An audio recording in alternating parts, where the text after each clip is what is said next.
камера мен микрофон істеп тұр, диар ыңғайлы болып отырып алды, енді біз бастай берсек болады. Сәлем адамдар, махаббаттың түсі бұл адамдар туралы, олардың сезімдері туралы және қарым-қатынастары туралы подкаст. Егер осы тақырып саған қызық болса, саған ұнаса, онда кез келген подкаст платформаларынан және Инстаграмнан, Телеграмнан, Ютубтен біздің эпизодтарымызды бақылап отырсан болады. Сол үшін жазылып қоюыңды сұраймыз. Адамдар, қарым-қатынастағы адамдар бір-біріне жүктейтін жауапкершілік деңгейі қаншалықты жақын болса, соншалықты олардың қатынастары ұзағырақ болады. Енді түсіндіре бастайын. Әдетте мен мына мысалмен бастаймын. Мысалы бір екі дос бар деп есептейік. Екеуі бір-бірін доспыз деп санайды. Дегенмен жеке-жеке сұрасам, вот сен мынаған қандай досың, или ең жақын досың ба, тағы басқа ма деген кезде ол айтады, ол мен ең жақын досым. Ол үшін оққа тұрамын, отқа жанамын, бәрін айырамын деген сияқты әңгіме айтуы мүмкін. Екінші чувак то же самое, екінші өзінің досын жақсы көреді, онымен бірге уақыт өткізгенін жақсы көреді, оны дос деп санайды. Дегенмен ол үшін отқа тұруға дайын емес. Бәлкім ол үшін қызын тастап кете алмайды. Бәлкім ол үшін ішкен асын жерге қоймайды деген сияқты. Өзінің шаруасы мен досының шаруасы тұрған кезде досыныкін емес, өзінікін таңдай салады. Байқасақ, қазір дәл осы уақытта олардың қарым-қатынасында ешқандай проблема жоқ. Олар бірге бақытты, былайша айтқанда. Бір-бірінің қажеттіліктерін өтеп жатыр, тым жақсы. Дегенмен, осындай көзқарастардың айырмашылығы үлкен болған кезде олардың қатынастары соншалықты ұзаққа бармауы мүмкін. Неге? Себебі как раз таки осы бағалау деңгейінің айырмашылығы жалпы адамдардың арасындағы айырмашылықты үлкейтеді. Мысалы, ойлайды, ол менің досым ғой дейді, және сол үшін мен оған барымды берем дейді. Ол үшін кредит алып төлеп берем, или оның қызын сындырып берем, алып қашып берем, или ол үшін түрмеге отыра салам, өйткені ол менің досым ғой дейді. Сөйтіп ойлап жүрген кезде, сосын дәл сондай ситуация өзінің басында болып қалады. Сосын ол ойлайды, менің досым бар ғой, ол мен үшін сөйтіп мен орнына түрмеге отыра салады, или мен шаруамды шешіп береді деген кезде анау айтады, брат, кешір, мен ондай істемеймін, өйткені үйде мамам күтіп отыр, оны ренжіте алмаймын, сен үшін деп айтады. Сол кезде анау деп көті ашуланады. Осы ситуациядан не көреміз? Бұл ситуацияда особо ешкім кінәлі емес. Бұл ситуацияда екі адам да жақсы адамдар, екеуі де достыққа адал десек болады, тағы басқа бір-бірін бағалайды. Бірақ олар бір-бірін бағалайтыннан бөлек екеуінің арасындағы қарым-қатынасты әртүрлі бағалайды. Яғни, мысалы, мен мына адаммен жақындық деңгейім 100% деп айтуым мүмкін. Екінші адам мен жақындық деңгейім 90% деу мүмкін. Дегенмен екеуінің меңзеп отқан пайыздары екі түрлі нәрсені білдіруі мүмкін. Яғни, екі адам бір-бірін жақсы көрсе де, олар әртүрлі жақсы көре алады. Екі адам бір-бірін жек көрсе де, олар бір-бірін әртүрлі жек көре алады. Біз қарым-қатынастардың айырмашылығы деген кезде, в принципе, көзқарастардың жалпы сезімдердің айырмашылығы туралы әңгіме деп түсіне аламыз. Мысалы, екі адам бар, біреуі екіншісін жақсы көреді, екіншісі біріншісін жақсы көрмейді, жек көреді. Біз өте логично көреміз, что олардың қарым-қатынасы дұрыс емес, ондай қарым-қатынас ұзаққа бармайды, или жақсы өмір сүре алмайды. Неге? Өйткені екеуінің бір-біріне деген көзқарасы екі түрлі. Дәл сол сияқты адамдар бір сезім болса да, мынаны жақсы көреді, екіншісі мынаны да жақсы көретін болса, бірақ жақсы көру деңгейі әртүрлі болса, жақсы көру түрлері әртүрлі болса, онда бұл қатынаста да өте үлкен проблемалар болады. Мысалы, оған қатысты мысалдарды өте көп көре аламыз. Жаңағы достардың арасындағы мысал жақсы көруінің деңгейін көрседі, енді жақсы көруінің түрлеріне қатысты әртүрлі жағдайлар болуы мүмкін. Бірақ біреуді жақсы көрген кезде оны құшақтайды, өте қатты құшақтайды, өте ұзақ құшақтайды, өте жиі құшақтайды. Олар құшақтағанды жақсы көреді, олар адамды ұстағанды, сипалағанды жақсы көреді. Екінші біреулер құшақтағанды жек көреді. Даже если өзінің ең жақсы көретін адамы болса да, онымен құшақтасқанды жақсы көрмейді. Ол, наоборот, жылы сөздер айтқанды жақсы көреді. О, сен қандай әдемісің, сен сондай күштісің, мен сені жақсы көремін, тағы басқа деген сөздерді айта алады. Үшінші адам үшін ол сөздер как будто бір көтке кіріп жатқан сияқты болып сезіледі. Ол өтірік айтып жатқан сияқты болып сезіледі. Немесе ол ондай сөздерді қабылдай алмайды и өзі де айта алмайды. Сол үшін оны біреу мақтап жатса, өтірік істемеші деп ойлауы мүмкін. Немесе біреуді мақтай алмайтын болуы мүмкін, или мен сені жақсы көремін деп айта алмайтын болуы мүмкін. Бұл өте нормально және жиі кездеседі. Тағы бір адамдар, бұлардың ешқайсысы болуы мүмкін, олар жақсы көретін адамына сыйлық бере береді. О, саған кофе алып келдім, шай алып келдім дейді, жармаған алып келген сияқты. Бүгін бізде Куликовскийға жарнама. Немесе всякий бір iPhone алып береді, машина алып береді, тағы басқа. Но екінші адам ол сыйлықтарды бағаламайды, өйткені ол үшін бұл жақсы көргенінің көрсеткіші емес. Яғни әртүрлі тәсілдері бар жақсы көру сезімдерін жеткізетін. Және сол тәсілдер адамдарда ұқсас болған кезде ол адамдар бір-бірімен бақыттырақ, немесе ол адамдар арасындағы қарым-қатынас жақсырақ, орнықтырақ деп айтсам болатын шығар.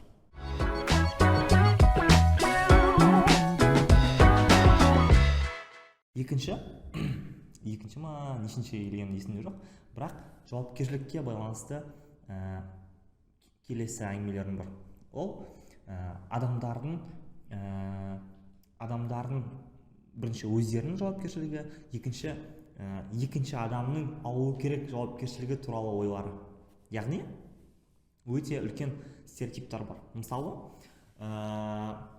бүйтіп ойлауы мүмкін. Менің әйелім маған тамақ істеп беру керек деген жауапкершілік артып қоюы мүмкін. Мен машина сатып алып беруім керек деген, или оған үй алып беру, бізге үй сатып алуым керек, ол менің жауапкершілігім, үйге тамақ істеу керек, ол жаңағы қыздың жауапкершілігі деп ойлауым мүмкін.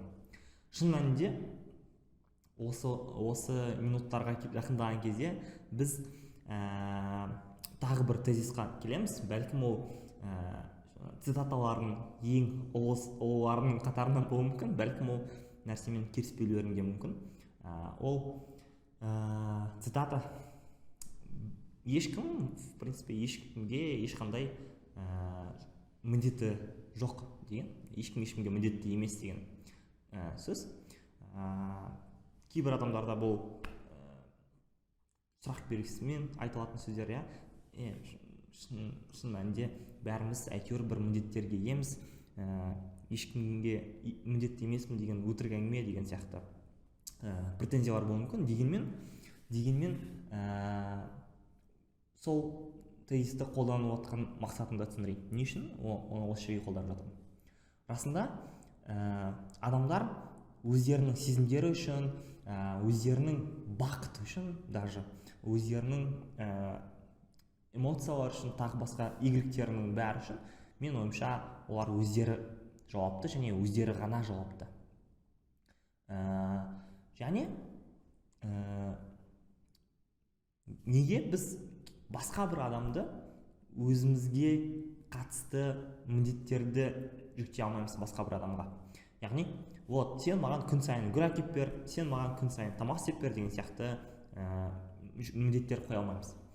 Өйткені, в принципе, біз романтикалық қатынастарға қатысты әңгіме айтқан кезде мұндай міндеттемелер романтиканы өзін құртады. Біз көреміз дорамаларда или Netflix-ің сериалдарында, Netflix емес, Голливудтың сериалдарында өте идеальный қатынастар болған кезде олар сондай көп көргенге әдемі нәрсе істейді. Сол бір таңертең тұрып завтрак істеп береді, немесе бриллиант сыйлайды деген сияқты нәрселер бар. сол нәрселер көп болып көріне берген кезде айналамызда біз ойлаймыз, мына чувак солай істеп жатыр, ол чувак красавчик, получается менің жігітім или күйеуім красавчик болу үшін дәл солай істеу керек деген. Или мына чувак солай істеп жатыр және оның әйелі бақытты болып тұр, и мен әйел ретінде бақытты болуым үшін менің күйеуім де солай істеу керек деген ойға келіп қалады.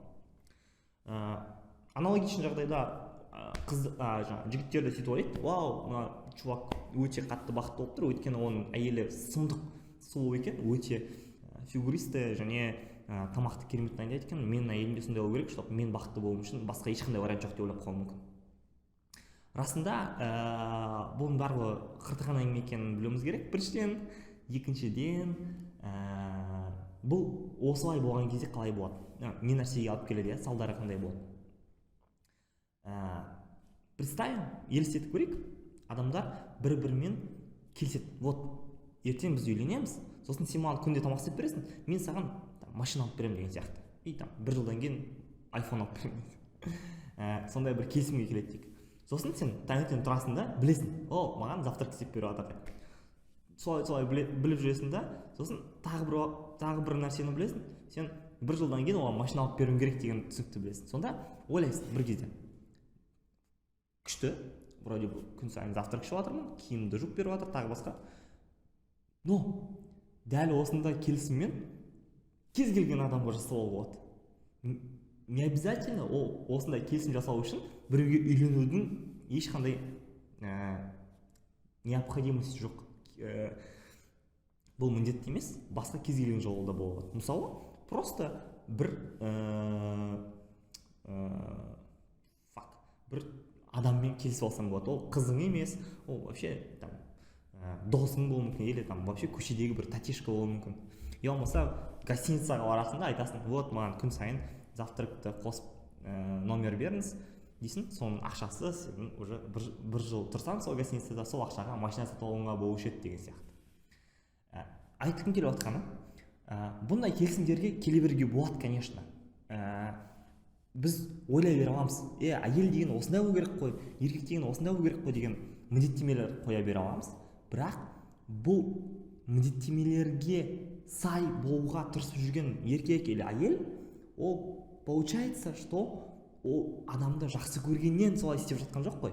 Немесе сол адамға жақсы болсын, қуанып қалсын, әлде көңілге жақсарсын, әлде қарын ашпасын деген ізгі пәк ниетпен емес, просто өзің бір жылдан кейін машина сатып алу үшін істеп жатқан нәрсе. Или же еркектің көзқарасымен қарасақ, сен адамға қуаныш сыйлау үшін бір сыйлықтар бермейсің, просто маған қызмет етіп жатыр ғой, соған рахметімді айта салайын, чтобы әрі қарай дальше көбірек жақсырақ қызмет ете берсін, мәз болып дегенге келеді. Сонда бұндай кез келген келісімдердің түрлерін басқа кез келген адаммен істей беруге болады. Бұл біріншіден. Екіншіден, адамдардың қарым-қатынасы деген ол тек қана келісімдер емес, ол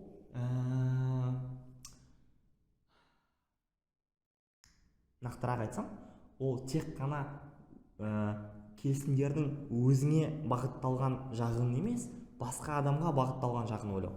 Яғни неке қиятын кезде бұл айтады, сен өміріңнің соңына дейін қайғы мен қуанышта бірге болуға, тағы басқа нәрсеге дайынсың ба дейді ғой. Сол кезде айтпайды, сен өміріңнің соңына дейін әйелің саған көмектесіп жүретініне дайынсың ба, или әйеліңнің көмегін қабылдауға дайынсың ба деп айтпайды. Или өміріңнің соңына дейін күйеуіңнің сені обеспечивать ететініне дайынсың ба деп айтпайды. Бұл нені білдіреді? Бұл неке қиятын кездегі айтылатын сөздер, бұл келісімнің сен беретін жағын айтады, сен алатын жағын айтпайды. Яғни біз некелік қатынастан бөлек кез келген қатынасқа түскен кезде, мен бұл қатынастан қандай пайда аламыннан бөлек, мен осы қатынасқа түскен кезде мына адам қандай жақсы нәрсе алады. Жақсы нәрсе деген сезімге, энергияға қатысты нәрсе мүмкін. Бұл адам менен мен қасымда болған кезде бұл адам неге өзін жақсы сезінеді? Өйткені мен оған күн сайын әзіл айтамын, өйткені күн сайын сыйлық беремін, немесе күн сайын нәскиін жуып беремін деген сияқты нәрселер болуы мүмкін. Басқа кез келген нәрсе де болуы мүмкін. Просто өйткені күн сайын оған жаңағы поэзия арнаймын деген нәрсе де болуы мүмкін.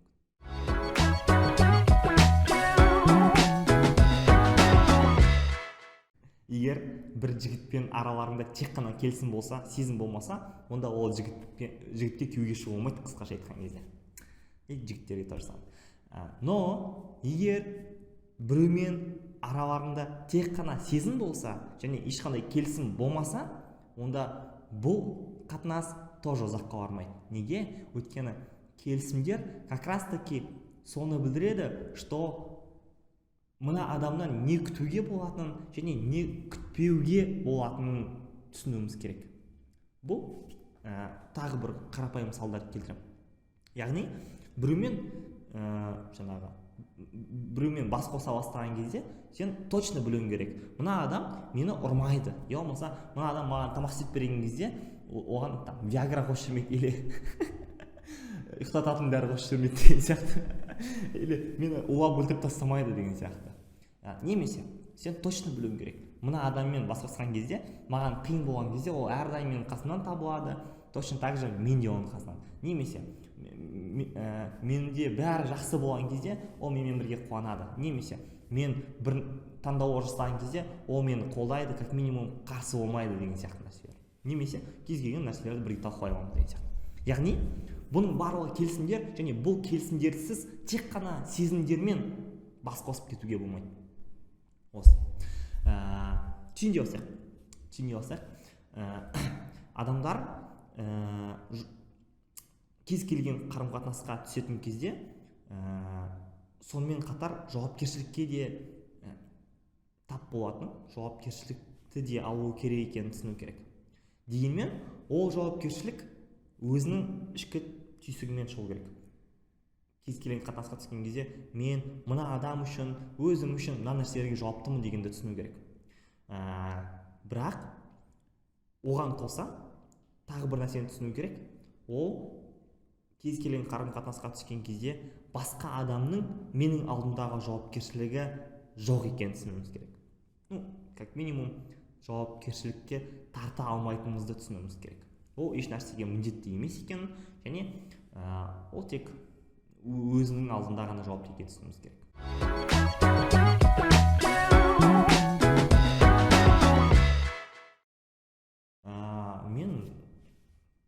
Мен үшін айтсам, сенімді емеспін, өзім жеткізгім келген нәрсені дұрыс жеткіздім ба, немесе айтқым келген нәрсені толық айтып болдым ба деген сияқты. Дегенмен мен бүгін осы туралы айтқым келді, және сұрақтарым болса осыны талқылаймыз деген ойдамын. Сол, қалай қоштассам болады дер? Мен білем. Да, все, я в армию. Кеше, бүгін 25 наурыз, кеше диярым туған күні болған. Бүгін менің әжемнің туған күні. Комментарийға не жазарымды білмей, азаматтың қандай сұрақ қойларымды білмей, ешқандай спор болмай бәріне келісетін болсам, жай ғана диярды туған күнімен құттықтап бастаған болады. Мен ойымша ол мәзір болады қазіргідей.